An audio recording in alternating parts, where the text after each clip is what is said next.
All right, guys, welcome to this week's episode of the podcast, The Arm Barn. It's your host, Mitch Calandra, again this week. I got an awesome guest on the show. I know I always say that, but I really do feel like I get some really cool guests. I got Austin Shumaker on the show. Did I get everything right? Yes, sir. All right. He's played college ball. He's played professional baseball. He's gone viral on TikTok a bunch of times. I can't even scroll through the amount of videos that have a bunch of views. So I'm super excited to get into all this stuff with him. I know him. We got to know each other probably about over a year now. A little over a year? Probably a little over a year by now. Yeah. So this is the first live episode where we've gotten to do it in person. So I'm excited to have you on, buddy. I'm excited to know what you've been up to since I've seen you last, because obviously we've been away from each other for a while. Oh, yeah. So, dude, how you been? First of all, Merry Christmas. You had a good holidays, all that good stuff? Oh, yeah. Yep. Just right. been off-season grind right now, and Christmas was good, so excited to be here right now. Nice, yeah. And we're going to get into a bunch of, life events with you that you've had over these since I've seen you last. Oh, yeah. Yeah, so I'm excited to get into all that. We are now both engaged, so that's awesome. Yep. So, dude, let's get right into it. I've talked about it before on this show, how all these guys come on the show. They've had different paths in baseball, and you're just another example of that. So we're going to get into your path because it's way different than anybody I've had on the show so far. So, again, tell me where you went to college ball, your college recruiting experience, if you had a lot of offers, if you didn't have a lot of offers, just go into your pre-college experience before heading into your actual college career. Yeah, so I didn't have a lot of offers coming out of high school. I kind of got the offer I wanted and just took it right away to Pittsburgh State. So I went to Pittsburgh State for my freshman year. And then after that, I realized I didn't really want to be that far away from home. There were catchers on the team that were a lot older than me, a lot more experienced. So I was pretty much just a bullpen guy while I was there. I got a couple starts here and there. But the main reason was I just wanted to be back closer to home, maybe develop a little bit more. So then I transferred back home to a local community college called Chandler Gilbert Community College. From there, I kind of walked on there in a sense. Didn't have like a scholarship offer or anything like that. Worked out in front of them, and they took me in. And then so I played a year of junior college ball at Chandler Gilbert Community College. Best year of my career by far. Anybody watching, junior college is the shit. Let's go. Go to junior college if you can. You're going to develop at the time of your life. It's one thing I am jealous about now that, Sim and you guys have blown up a little bit with the JUCO stuff. I cannot relate to that. I'll never be a JUCO bandit. I'll never claim to be a JUCO bandit. So it is a cool experience that I don't really know anything about. Yeah, best experience of my life. And then after that, after junior college, I didn't even really have a good year in junior college, like at all. I became a starter like right around spring break and then through the rest of the season. But I really didn't have that good of a year. And so I didn't have really any offers other than, some random schools here or there that I didn't really know about. Once again, didn't want to go far away from home, and those schools were far away from home. So I walked on to a new school. That's an NAIA school in Surprise, Arizona called Ottawa University, Arizona. Went to a walk-on tryout. There were two different walk-on tryouts, I think. There's probably around 70, 80 guys total between the two. And they picked one guy, and they picked me out of the workout. I don't know what I did, but they picked me. So I was able to play for 2 more years. And then after that, my senior year, I actually had an average junior year, and then a little above average. And then my senior year, I had a really good senior year, and that's when some coaches made some calls for me and met with me and felt like I could play at the next level. Yeah, so those coaches at your community college, the quad, what is it? At OUAZ. OUAZ. Ottawa University. Ottawa University. They're the ones that got you in touch with the indie ball teams and got you that opportunity, and you kind of just ran with it from there, essentially? With about a month left through the season, our pitching coach, he had some time. I think he was up to AAA. Okay. I can't remember with who. He also played independent ball, I think, in the Atlantic League as well. He came up to me after one of the games. He had a month left in the season. He was like, hey, if you got the numbers, and I really think you have the ability to keep playing after this, pretty cool if I name drop you, and totally caught me off guard because I thought it was going to be done in a month. Yeah. And I told him, and And dude, yeah, just hearing all this stuff again, it's just crazy how I said it last week in the episode when I was talking to a first rounder, and I just said, I was like, it's nuts how so many different people have a path in this game, but it happens differently for everybody. Like, no, you cannot compare yourself to anybody. Everybody wants to be that first rounder. Yeah. But, like, that's what used to get me mad. I used to have a guidance counselor in high school, and then she told my brother, and she told me that we need to be realistic with our dreams about becoming a professional baseball player. Yeah. And the common misconception is that being a professional baseball player means what? Making millions of dollars. Yep. You're on TV all the time, all that stuff. There's so many other stories, and it's the majority. That's what people don't realize. They just cleared 20,000 ever big leaguers. Like, think about that. There's so many more minor leaguers than that. So many guys that didn't have that as their journey, but still had awesome stories, have made money in this game. Yeah. You know what I'm saying? Just because they're not the millions guys doesn't mean you can't make a living in this game. So I wish, yes, is having the dream of being an MLB star, an MLB everyday guy, is that a huge dream? Yes. But the label of being a professional athlete, being a far-fetched dream, should not be the stereotype. Because look at you. You're still playing professional baseball. I'm still playing professional baseball. Literally on our contracts, have we made a lot of money playing professional baseball? No shot. Are you okay financially? Are you eating? Do you have warm food? Do you have a place to sleep? Yeah, it gets tough at times, but you make it work. You make it work, and we could stop if we didn't love it too. You know what I'm saying? It's a choice. Yeah. So that's some things like going back, like just having people in your life when you're a kid tell you stuff that I just wish people knew the truth, because the truth is you can play this game for a long time if you just work at it. You don't have to be that $1 million guy, essentially. So, dude, moving on to indie ball specifically. Tell me about the team you played for. You know, it's kind of a unique experience how you have all the teams playing at that one stadium. So just tell me a little bit about it, and then maybe some, you know, if you ever won a championship, best year, coolest team, just anything quick. Yeah, so we all play the same stadium, which is really nice. It's a really nice stadium too.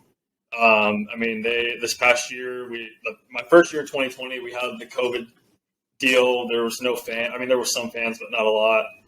Whatever. So there was that. But this past year, 2021, it was open, and like, you know, we're playing in front of like, you know, 4,000 fans, you know, a night, like on average, somewhere around there, whatever it is. 4,000 fans, places like sold out, high energy.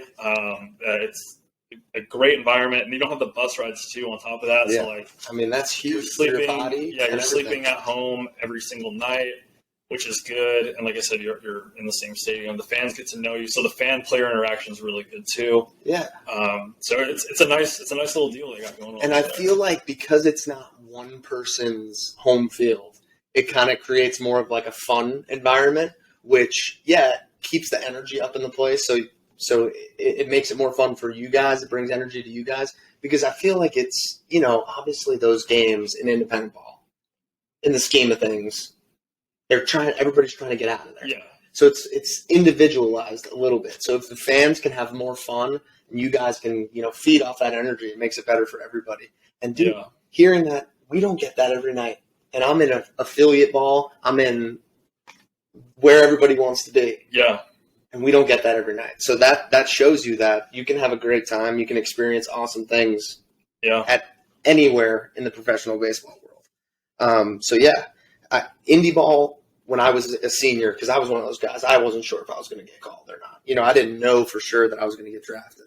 So I started looking into independent ball. I was going to give myself a few years to try to see if I can get better, get picked up. And the Long Island Ducks in the Atlantic League was one of the teams that I grew up watching, had some connections there. So I had called some people just in case. I was like, hey, like, is there at least a tryout I can go to in case I don't get my name called for a few days? So I was starting to line up some independent ball stuff. Luckily, I did get called, so I didn't have to end up doing that. But even this year, throughout the, you know, kind of rough year that I had, I was thinking about it all the time. I was like, man, maybe I should start picking up the phone call just in case my day comes where I get released.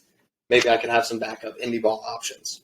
So, dude, moving on from your baseball career, like I said, I don't want this show. I know you said you haven't had a chance to watch it yet, but on the show, I've been trying to make it not so much about baseball 100% of the time. I'm trying to have cool baseball guests on here, and and then talk about other things. So you're an awesome guest to do that with, because you do have a big other thing in your life that you got that I think is awesome. I don't think I have the ability to do what you do. You're creative with your videos. You're consistent with your videos. I mean, dude, you really do put in effort into doing it. Oh, yeah. And you know, it may not be like, you know, taxing or boring work, but like you do have to put in time to edit, create all those videos, think of them. Yep. Find a place to do it. I know it takes a lot of work, because even just doing this podcast for the last couple of weeks, it does take up time. So I want to go into your TikTok journey a little bit. Tell me about the first time, you know, one of your videos blew up, and just tell me about what it was like when you started seeing those. I don't know if it was an overnight thing where you blew up. I really don't know. So please tell me about that a little bit. So I was driving home. I was actually, I'm a volunteer assistant catching coach at Chandler Grover Community College where I played at. So this was the fall of 2019. I was driving home from their practice, and for some reason the thought just clicked in my head, and I was like, I have not seen any baseball stuff on TikTok before yet. Because I had TikTok, like when it first came out, I decided to download or whatever. And like at that moment, I realized like I hadn't seen any baseball stuff, and it had been about a year since the app had been out. And I was like, you know what, I'm gonna post something baseball related and see what comes of it. So I just had a video on my phone of me like taking BP, and like I had like back-to-back home runs in the BP or whatever. So I just synced it up to some music and posted it out, just as simple as that. Like there was nothing else to it. And I woke up in the morning and it had kind of blown up a little bit, and then like throughout the day, like it just kept going and going. All right, give me like what does blow up a little bit mean? What are we looking at here? Like, what do you remember it roughly? I can't remember what this exact video was, but I posted like 3 like within a very short period, like time period of each other. I think one of them got like over 100,000 views. But I had gained within the 3 videos I had posted, I gained like, I want to say like 5,000 followers or something like that just for those 3. That's awesome. Yeah. And then so I just was like, all right, I got to keep doing this. So I just kept doing it, and then it really took off this year back in January, like January, February. Or no, kind of after COVID. Kind of after COVID, like going into this 2021 season. Because I know for me, so my fiance, this is actually kind of funny. Like she had TikTok before it was the TikTok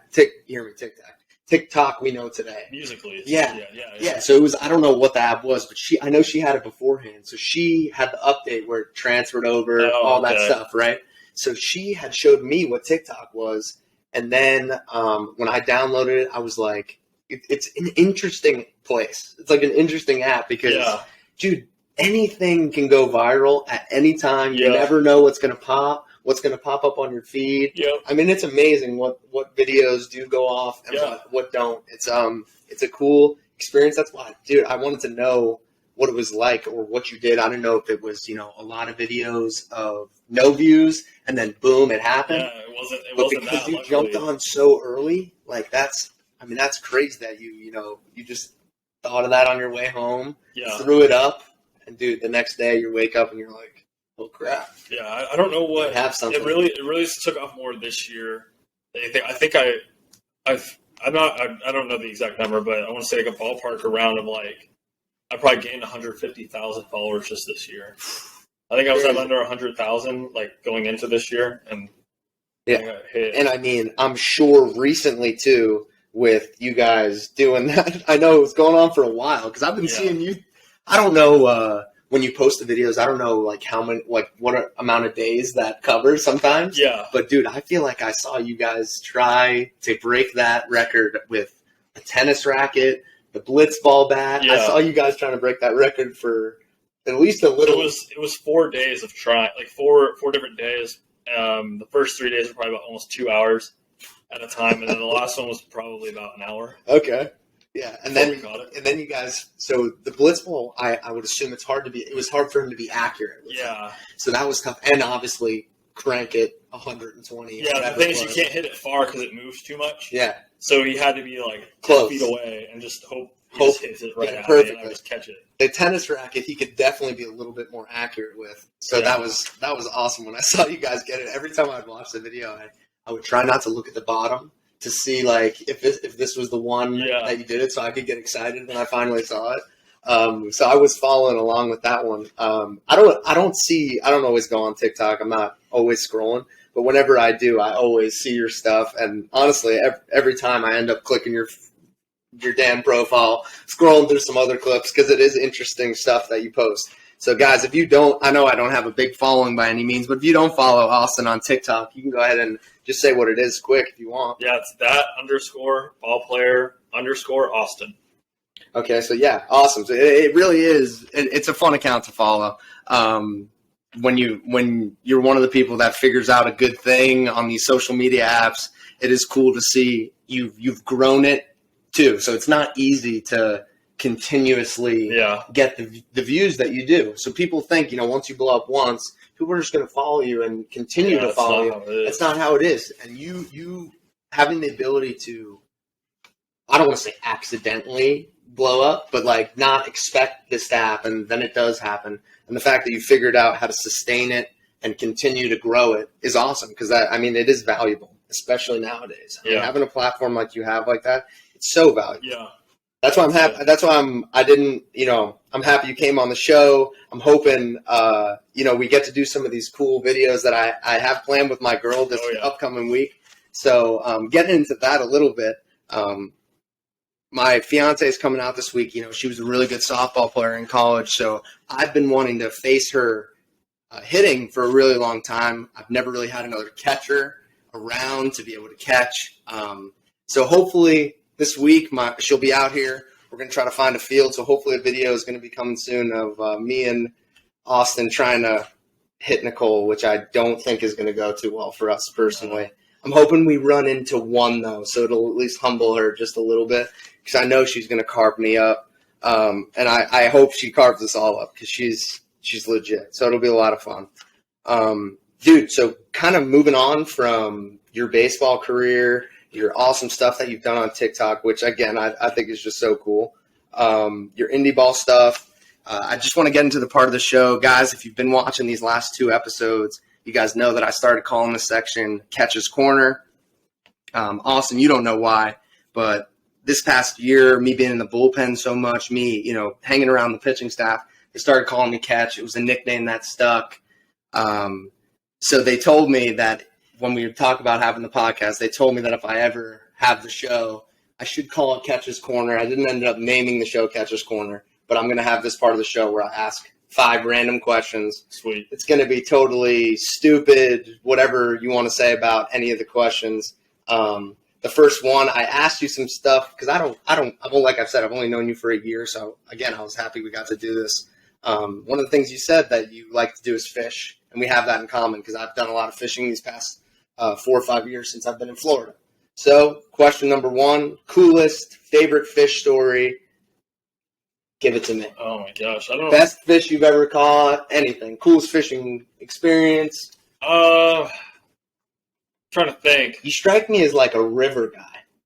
There's no rivers out here. Do you fly fish? There's no rivers unless they're up north. Yeah. I like trout fishing. Then they stock the trout out here like in the winter time. I haven't even gone yet because I've been so busy. But dude, now that I know you like to fish, I've never had anybody that likes to fish in my family. Nobody. Trout fishing out here is good. I'd be even down to camp out one night up in the mountains and like a cool river up there. No, not now. But I'm saying at some point I've always wanted to do that out here because I haven't lived out here for that long, so I don't even know what's around. Yeah. But yeah, so fishing. Maybe me and you will get to do some fishing here soon once it warms up a little bit. Yeah, definitely. Cool. I don't really have any cool fishing stories, but there was one time where I was fishing for carp because the carp in this pond are massive, huge. So it's fun to catch. Yeah, they're big. But this thing was so big that I had to take it over to a waterfall. So I was on the upper level of the pond. There's a lower level too, and there's a waterfall that goes on. Yeah. Yeah. And I couldn't reel the fish in because I knew my line or my bra was gonna snap or something. This thing was probably about this big, or pretty fat fish. And so I had to drag it over to the waterfall and get onto the waterfall and walk on it and then pick him up from there as he's flopping around the waterfall. Yeah. To get him out of the water and then walk back. Dude, the best. One of my favorite things about fishing is when you're fishing for something and something bites your line that's bigger than what you were expecting. Yes. Because that is just a funny experience, one. And two, if you eventually do land it, it's one of the most rewarding experiences. Yeah. So my sophomore year of college, my fiance's brother came down to visit. He loves to fish. I'd only been fishing a very little bit at this time, so I didn't know much. So I took him. I gave him one of my extra poles. We went to the beach down by Eckerd in St. Petersburg, Florida, and we're throwing just shrimp out there. We're just hoping to catch anything. Weren't catching anything, and we're using crappy Walmart lures, poles. All of a sudden, his button Walmart pole just goes, takes off, and we're like sitting there. His dad was there, so we're like trying to get him to help him fight it in. We're telling him to go slow. This thing's running. I'm thinking it's going to snap because it's going to run out of line. Yeah. It's running all over the place. We're thinking a shark accidentally bit it and is just taking the line. Because, I mean, it's the Gulf of Mexico, so it could be anything. He's fighting it. Dude, a massive redfish. Oh, my God. A huge one. So I didn't know what it was. He didn't know what it was because we never did saltwater fishing. So we take a picture of it. We get it down. We had to hop on the rocks. It was a 3-person job. We're like trying to get this fish off. We finally release it. We get a picture, and we bring it to the local fish shop. And the guy goes, "Dude, where'd you catch that?" I was like, "Oh, we're just at the pier, down on this street, whatever." And the guy's like, "Oh, that's the biggest onshore red that I've ever seen, and I've been fishing here for like 25 years." And so he said, people catch bigger ones when they go deep sea fishing and stuff. But he said for him to catch the size of this thing on the coast was crazy. Wow. So I didn't even catch this fish, but it's one of my favorite stories because we didn't have a clue what we were doing. We were using just a hook and some dead shrimp, and this thing just nailed this You just never know what you're $20 pole. Yeah. Exactly. All right, so in honor of Christmas being this last week, worst Christmas gift you've ever received? I don't think I have like a worse Christmas. That's good.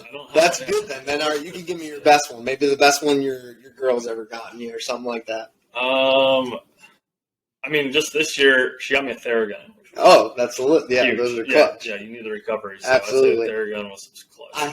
I haven't bought one for myself yet because they're always available to me during the season. Exactly. Yeah. So you know what I'm saying? So then when I get to the off season, I'll be sitting there and I'm like, man, I could really use this right now, but I just don't have one of my own. Yeah, it's been a game changer just actually having it because, like you said, like pretty much wherever you go, there's going to be one. Exactly. But to have one at home is way nice. better. Yeah. Very nice.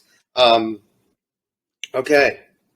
Best single game performance of your life. I'm talking could go back to Little League where you happen to hit 4 bombs in a game. Just your best single game performance you've ever had.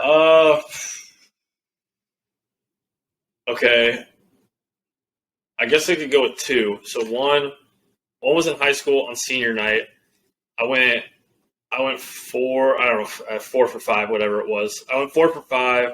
But we were down like 7-0 going into the 6th inning. In high school, we only play 7. Yeah. And then so we ended up coming back, tying it up in the 7th. We went to extras, and then to send us to the playoffs, I hit a walk-off double off the wall to send us to the playoffs, and that was to cap off my 4 for 5 night. And my now fiance, she was my girlfriend at the time, her dad was at the game, and that was his first time ever seeing me play. Yeah, that's so that was pretty tight. And then, but probably that one was most like memorable. Probably the best one though, I got the NAI Hitter of the Week. We played a doubleheader, so I'm counting both those games as one game in a day. And I can't remember exactly what I went. I want to say 8 for 9 or something like that in the day, 7 for 8 or something like that with like, I think 2 or 3 triples, like 2 or 3 doubles, just something, and a couple singles, whatever it was. Just something crazy like that, So it just went off, and then ended up getting NAI Hitter of the Week. I mean, yeah. Just from those games alone, but I think there was another game, like, in a midweek game where I also did had something a decent crazy day. too. Yeah. Too. So it was I just one of those NAI weeks. Hitter of the Week, yeah. So that's solid. Yeah. Dude, there's one in my life that is just a little bit above all the rest for some reason. We were going into my senior year. It was the only year at Eckerd we were good. And before I tell this story, I want to preface it by saying that I was not a home run hitter in college by any means. I didn't drop bombs, and I can prove it because I had 2 home runs my freshman year, 1 my sophomore year, and 2 my junior year. So that's a total of 5 going into my senior year. Going into this game, I only had 6 in my career. So it was towards the end of the season. I'd only had 1 home run my whole senior year. Embry-Riddle, it was a Friday night, and they were the first place team. They had just swept Tampa the week before. So they were coming off a high weekend. They had swept the number 1 team in the country, maybe number 2, top 5. Yeah. So we were like, damn, because we were actually good. So this was like one of the first meaningful series I've ever played in my career. Yeah. We go in Friday night. This kid shut out Tampa the week before. It was this lefty. He was throwing like 83, 84, but just could carve. Yeah. Dude, 5 for 7, 3 bombs. and like, wait, dude, the 1 out that I made was an error that definitely could have gone either way. That would have given me 2 more RBIs. I would have had 10, but I had 8. So I went 5 for 7 with 3 bombs and 8 RBIs. And so I 3 times my home run total in one game. Oh my so I don't know what came over me that day because I don't hit home runs. I haven't hit many home runs in pro ball. I didn't hit many home runs in high school. Didn't hit many home runs in college. Don't know what I ate that morning. Don't know what I did as my routine because I wish I would have focused on that stuff more because I would do that routine every day for the rest of my life. Wow. So if you guys hearing that story, you can take one piece of advice is remember your routines and focus on that. When you're playing. So, dude, moving on. I asked this last week, and I like this question because I'm always interested in baseball players because we always talk about baseball. But favorite non-baseball athlete of all time? If it's not your favorite of all time, just LaDainian Tomlinson. Easy question. I like that. LaDainian Tomlinson. Grew up as a kid, watched him. Loved LT. Yeah. Are you a Chargers fan? I mean, I was growing up. Okay. But, I mean, now they're the LA Chargers and whatever, but I don't really follow them as much. Gotcha. No doubt. But yeah, Danian Tomlinson, awesome non-baseball athlete for sure. Mine, I said last week, was Jerome Bettis. Okay. I grew up a big Steelers fan. Yeah. He was an NFL. I don't know if you're a video game guy. I know you're not a video game guy, but there was a video game back in the day called NFL Street on the original Xbox. Yeah. And Jerome Bettis, dude, for some reason, you would just hand him that ball in that game, and he would just run through people. My guy in that game was Ricky Williams. Ricky Williams. I remember in like the torn up, and on the cover, right? Yes. It's on the cover in like the torn up Miami jersey. Yeah. So, but the one I wrote this week, because I want to just give a different one, is Dirk Nowitzki. Okay. Because I was a Knicks fan growing up, but that was miserable. They were never good. Yeah. So the one player that I always found myself rooting for in the playoffs and the regular season was Dirk Nowitzki. So you, Daniel Thompson, meet Dirk Nowitzki this week. All right. This one is, I don't know what I was thinking when I wrote this down, but it's a random question. One taste forever in your mouth. What are you going with? Food-wise or drink or just a taste? Hit me with it. Oh. It's your favorite thing in the world. Carne asada. Carne asada. A little lime or? Yeah, the lime could be there, but just some good marinade. That's been sitting. It's been sitting in for quite some time. Carne asada is fire. I have a bad sweet tooth when it comes to candy, and then since I think probably I've turned 22, I've tried to completely not eat it. Try to cut it out a little bit. Yeah. Around the holidays is hard because whatever, but. Dude, the one taste that I could eat a whole sleeve of, and I feel like they made it just to tease me because they made the all-pink Starburst. They did. And as soon as that, if I go to a store and I see the all-pink sleeve, it's, impossible for me to not go grab it. I don't know. It's just one of those candies, one of those tastes that just every time I see a pink Starburst, it's my favorite thing in the world. So, dude, that wraps it up for what I want to get into.